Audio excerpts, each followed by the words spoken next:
yakni benta jongga kubor la wanras pi daga fatafat online shopping store. Kum ke jingyo jingtip ke jongi ngila snotu bak sobal jela menta kasni kansong ya ke review meeting ban perkhat ban penjari biang ya ke lockdown ni jing khangdam ha ke jela bat kani ke jing sim ya karai ka kerki bakinsong ya ke review meeting kalong ba harian ba iwai na ibayo covid 19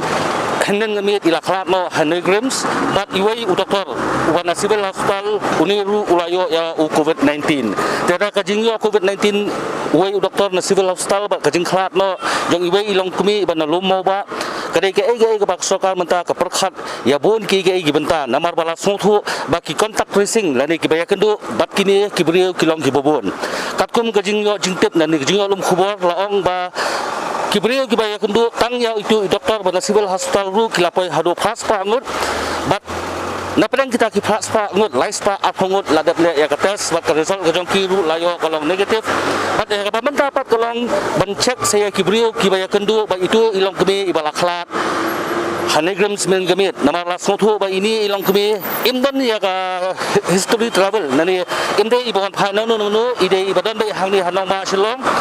bat ka ka ba sothu kalong ba ka jinga kandu ya bat ini ilong kemi ru sothu kalong ka babon bat saka ka wai ru kalong ba ikhon jong iru menta elayo ya ka report ka jong ki kalong positive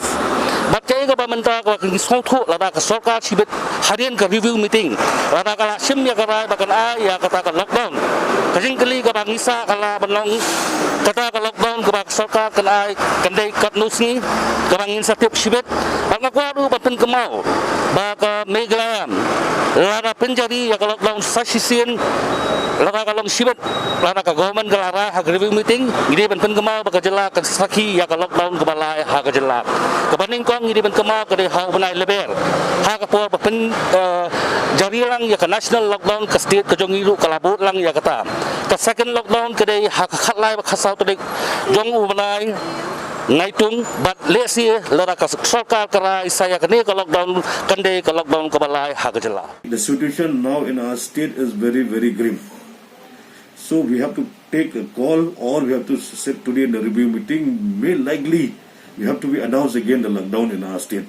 Otherwise it will be very difficult it will be out of control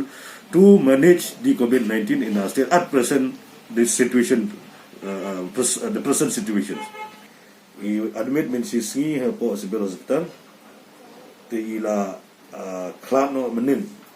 ti de ladap ngumba ngumnur revenue sistem gerta nantaro kembali apa de ka kun kembali sa usan sistem gerta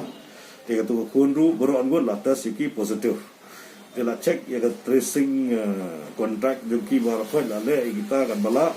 ti hadu mentaro padep nata ti medang takadau ka situation po megalia ka lalong very very uncontrollable. Tambah gidhap la ibne kalala nagalyang jong health department nagalyang jong sarkar bagin hapon control be jangan gunu situation ke bawan. Tambah kumagalong menta ka lalong spike ha kene ka yang bukan.